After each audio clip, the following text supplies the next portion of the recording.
দাদু,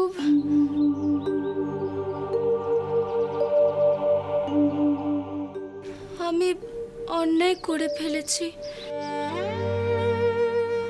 আমি সব শুনেছি শুধু। দিদিভাই, কেউ তোকে বুঝুক বা না বুঝুক, আমি জানি তুই যা করেছিস তার পেছনে তোর কঠিন যুক্তি আছে। নয়তো তুই তো এমন করার মেয়ে না। তোকে মাথা নিচু করতে হবে না দিদিভাই, তোর জন্য আমার কোনো লজ্জা নেই। আমার বিশ্বাস তুই যা করেছিস তোর সংসারের জন্য করেছিস। আমি খুশি হয়েছি তুই সংসারের জন্য এমন একখানা কাজ করতে পেরেছিস বলে। ওরা সবাই তোকে ভুল বুঝেছে।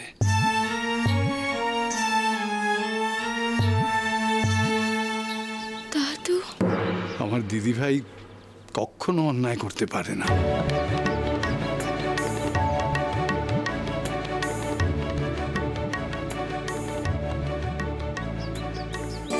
সবাই রত্ন চিনতে পারে না রে দিদিভাই।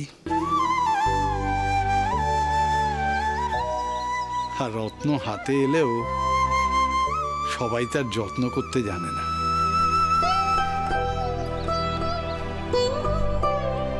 আমি তো শুধু বন্ধুই হতে চেয়েছিলাম দাদু। শুধু তো আমার কথা শোনেনি, শুধু আমাকে বন্ধু ভেবে কোনো কথা বলেনি। ওর কাছে লক্ষ্মী দিদি, বড়দাদা, গণেশ বেশি আপন আমার চেয়ে। দিদিভাই, তুই আমার সাথে খয়ের কোটা ফিরে চল। না দাদু, সবকিছু ছেড়ে আমি কিভাবে যাব? আমার সংসার তো এই গ্রামেই।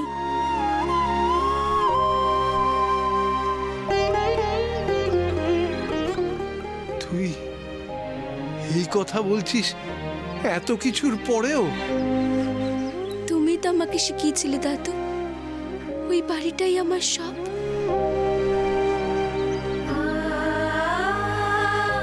কেউ যদি আমার উপর রাগ করে থাকে তাহলে কেমন করে চাই বলো তো?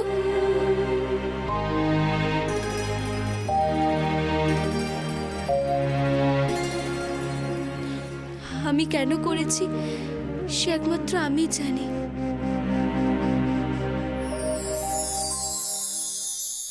কিন্তু যা করেছি তাতে হরিদা তো খুব কষ্ট পেয়েছে।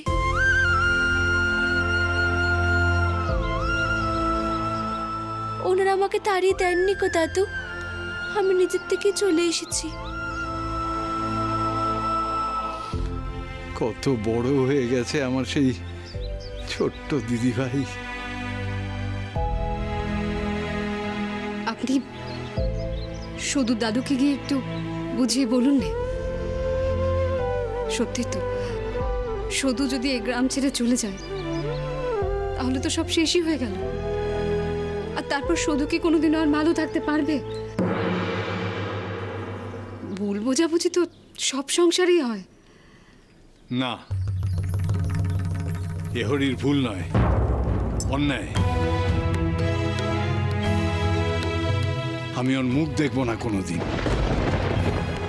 আমার জন্য দাদুদের এতদিনের বন্ধুত্ব নষ্ট হয়ে যাবে, দুজনের মধ্যে ঝগড়া হয়ে যাবে।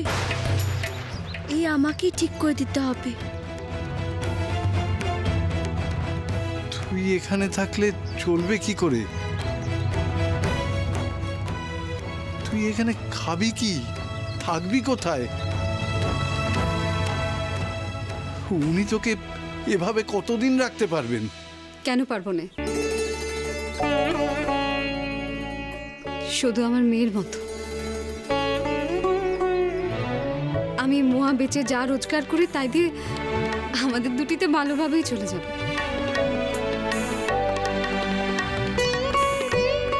ও যখন এই গ্রামে থাকতে চাইছে তখন ওকে ওকে থাকতে দিন নেই।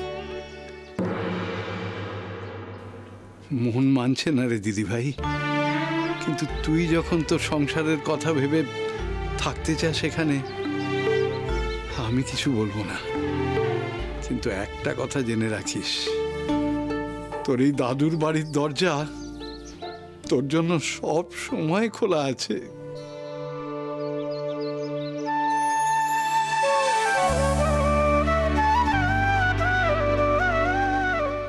তুমি চলে যাবে দাদু? তোকে দেখতে এসেছিলাম দিদি ভাই, কবে আছি কবে নেই ভাবছিলাম। আমার সেই ছোট্ট শুধু একদিন আমাকে না দেখে কেমন আছে কে জানে।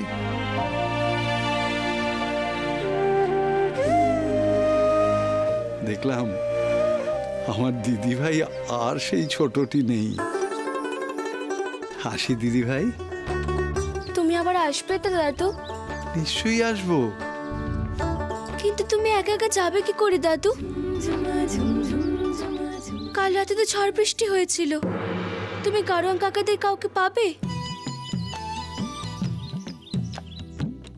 দাদু চলো, আমি তোমাকে গাড়ি অবধি এগিয়ে দিই।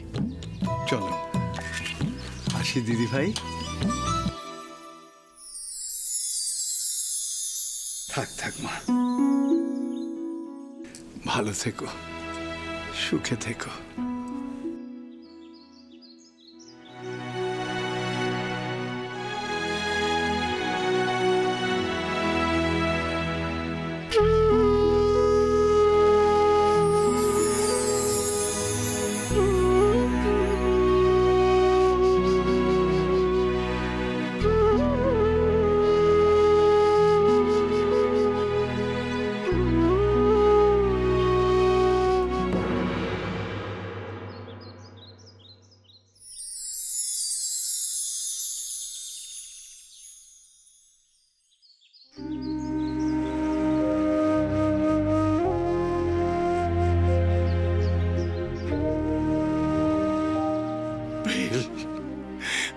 তুই কঞ্চির কথা শুনবি না?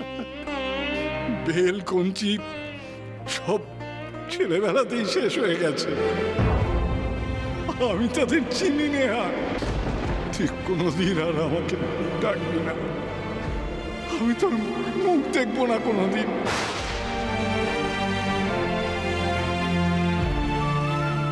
এক চাল দিতে কি এক প্রহর কাটিয়ে দিবি নাকি বেন? আরে ভেবে চিনতে চাল দিতে হবে তো, তখন তো খেলাটা হলোই না। তোকে মাত দিতে পারলে আরো দুদিন আমার নিজের কাছে রাখতে পারবো।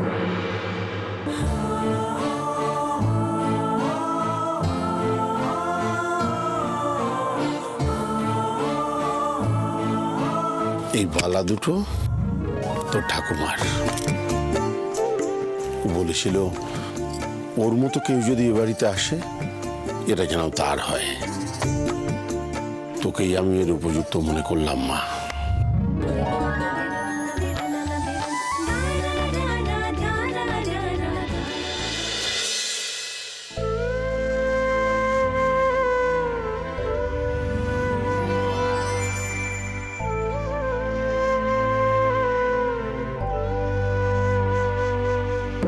কেন কেন আমার ছেলেকে বিয়ে করলি? কেন কেন বল কেন? আমি আমার নাতির বিয়ে দিয়েছি, আমি নিজে পাত্রী পছন্দ করেছি, এই ব্যাপারে কেউ কোনো কথা বলবে না। আমায় ভুল বুঝলি রমা, শুধুকে আমি তোর চেয়ে কম ভালোবাসিনি। শুধু আমার গর্ব ছিল, কিন্তু সে নিজেই সে গর্ব চুরমার করেছে। আর তুইও আমার সাথে এত বছরের সম্পর্ক ভেঙে দিলি।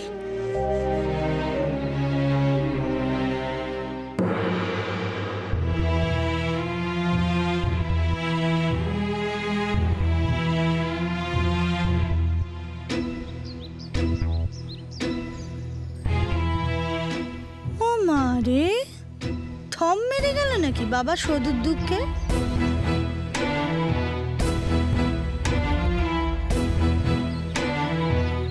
মিষ্টি গো, আমি কি হয়েছে বলছি, বাবা কেমন থম মেরে চুপ করে বসে কি যেন ভাবছেন মনে হচ্ছে।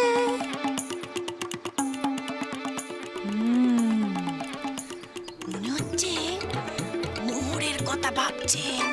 ও মারে, উফ। এই ছোট, যা জাগে বাবার জন্য একটু জল খাবারের ব্যবস্থা করতো। জল খাবার নিয়ে বাবার জন্য যা। দেখো মিষ্টিকো, তুমিও সকলের মতো আমাকে খাটাতে চাইছো। তুমি তো জানো বাপু আমার বাতের ব্যথা, আমি কাজ করতে পারি না বেশি। আরে এসো না, কিছু দিনের জন্য না তোমার ওই বাতের ব্যথা টাতা একটু দেরাজে তুলে রাখো, বুঝেছো? মারে ছোট শোন, বাবার ওই বন্ধু সদুর দাদু, সে বাবার মুখ দেখবে না বলে দিয়েছেন, তাই বাবার মনে অনেক দুঃখ হয়েছে ও মারে। কিন্তু আমি এখন ভাবছি যে বাবা যদি এই বন্ধুত্বের সম্পর্কটা ঠিক করার জন্য সদুকে এই বাড়িতে ফিরে আনার পরিকল্পনা করেন, তাহলে তো তীরে এসে তরিকানা ডুবে যাবে ও মারে। তখন মোহর টোহর সব ফক্কা। এই সেরেছে, এই কথাটা তো আমার মাথাতে আসেনি। না না না, কিছুতেই হতে দেওয়া যাবে না। মিষ্টিকো, কোনো চিন্তা নেই, আমি এক্ষুনি না ওই বাবার জন্য দুধ মুড়ি নিয়ে আসছি, এক্ষুনি যাচ্ছি। দাঁড়াও বাবা,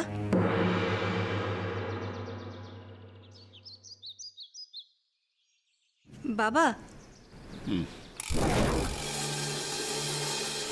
এই নিন না আপনার জল খাবার। বাবা কে নিন, ধরুন।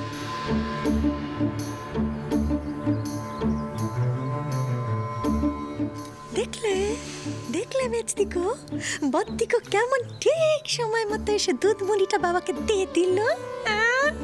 গেল গেল গেল গেল, সব একেবারে ফেস্তে দিল বদ্দিকো।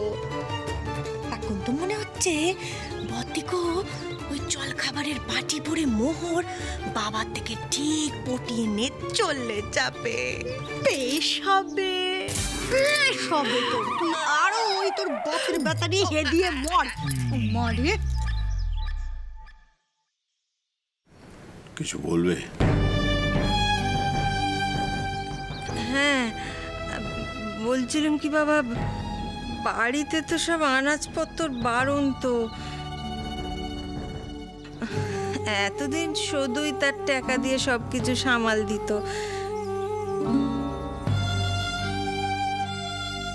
কিন্তু এখন আমার হাতে তো কিছুই নেই বাবা। আমি বলছিলাম কি, অপরাধ নেবেন না, আমি বলছিলাম মানুষ মাত্রই তো ভুল করে, তো লোকে কি বললো সেসব ভুলে যদি সদুকে ফিরিয়ে আনা।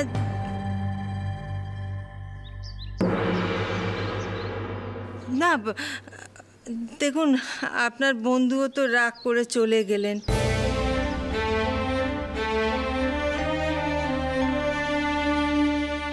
তাই বলছিলাম যদি সদুকে ফিরিয়ে আনা যায়।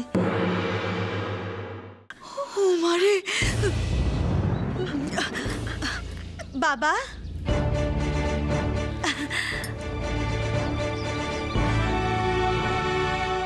ও মারে, বেবন আবার আরে পাচ্ছিল, কতটা কানে এলো তাই বলছি। তোমার বুদ্ধির বলিয়ারই যাই বদ্দি। ছোবল খেয়েছো, তাও তার জন্য আবার দুধ কলা মাখছো।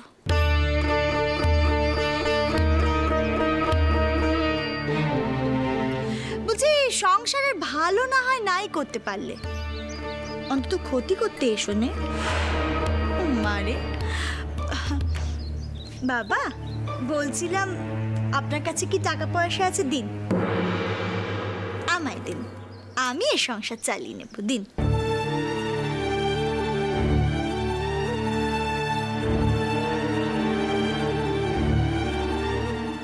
রমাকে ওর ভুলটা বুঝতে হবে। অন্যায় আমি মেনে নেব না। তোমরা তোমাদের স্বামীদের বলো ভাগাভাগি করে সংসারের দায়িত্ব নিতে।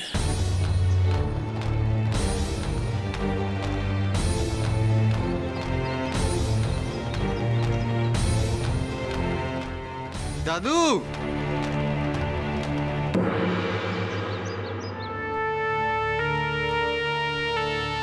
দাদু, বলছিলাম তোমার কাছে আমার একটা অনুমতি নেওয়ার ছিল। হঠাৎ অপরাধ নিও না দাদু। সধু যখন খারাপ তখন সধুর টাকায় নিশ্চয়ই এই পরিবারের কেউ হাত দেবে না।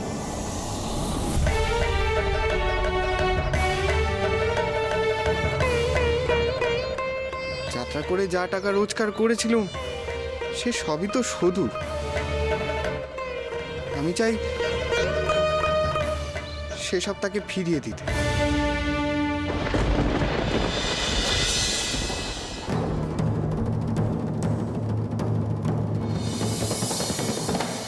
আমি খয়ের কোটা যেতে চাই দাদু।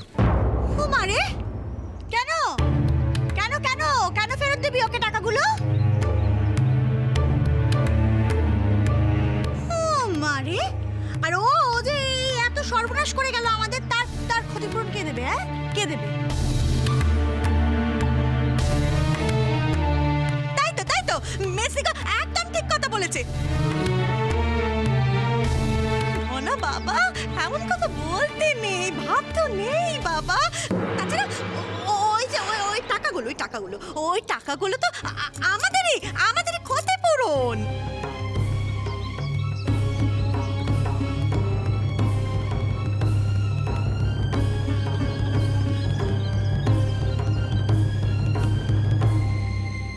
সদুর টাকা সদুকে ফিরিয়ে দিয়ে এসো ধনা।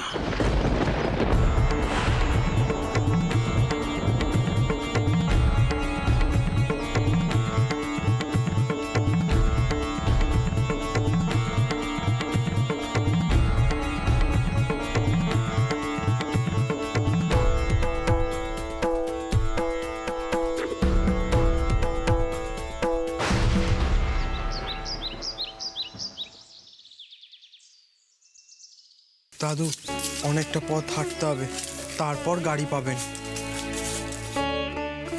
বাবা শঙ্কর, সধু দিদিভাইকে আমি তোমার হাতেই তুলে দিয়েছিলাম। অগ্নি সাক্ষী করে মন্ত্র পড়ে তুমি তাকে বিয়ে করেছো।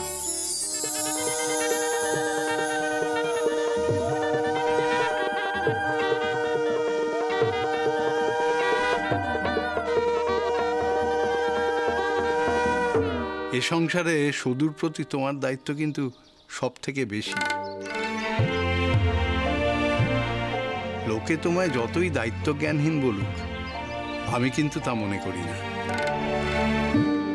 আমার জ্বরের সময় তুমি যা করেছো, দাদা তুমি আমাকে কথা দাও, তুমি ওকে সুখে রাখবে, ওর খেয়াল রাখবে, কথা দাও। দাদু, তুমি যেটা চাইছো সেটাই হবে। তা আমি ভুলিনি। তেমন ছেলে হলে কি তুমি সধু দিদিভাই কোথায় আছে আমাকে দেখিয়ে দিতে? দেখো বাবা, সধু দিদিভাই যা করেছে তা কিন্তু তোমাদের সংসারের জন্যই করেছে। তুমি তো নিজের কানেই শুনলে। এত কিছুর পরেও কিন্তু সে তার দায়িত্ব ভুলছে না। তাহলে তুমি ভুলবে কেমন করে? দেখো, তোমার পরিবারের সবাই যেমন তোমার আপন, আমার সধু দিদিভাইও কিন্তু তোমার তেমনিই আপন। তোমার মা দিব্যি দেবেন, তোমার দাদু রাগ করবেন, আর তুমি সধু দিদিভাইয়ের ওপর হওয়া সমস্ত অন্যায় মেনে নেবে, এটা কিন্তু ঠিক নয় বাবা। আজ না হোক কদিন বাদে বয়স হলে সেটা তুমি বুঝতে পারবে। এখন তোমার বিবেক যা বলে তুমি তাই করো। আসি আমি, তোমাকে আর এগোতে হবে না, এবার আমি যেতে পারবো। আমার কথাটা একটু ভেবে দেখো বাবা।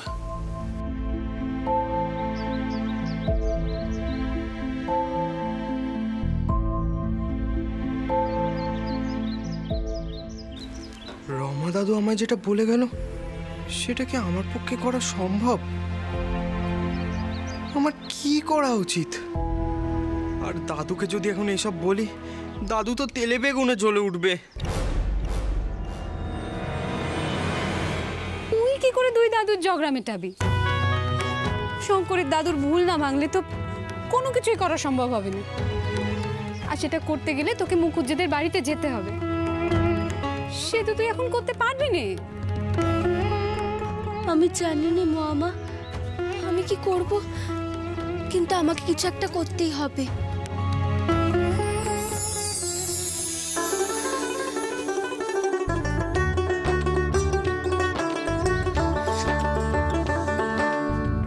আমি কিতকিত খেলবো।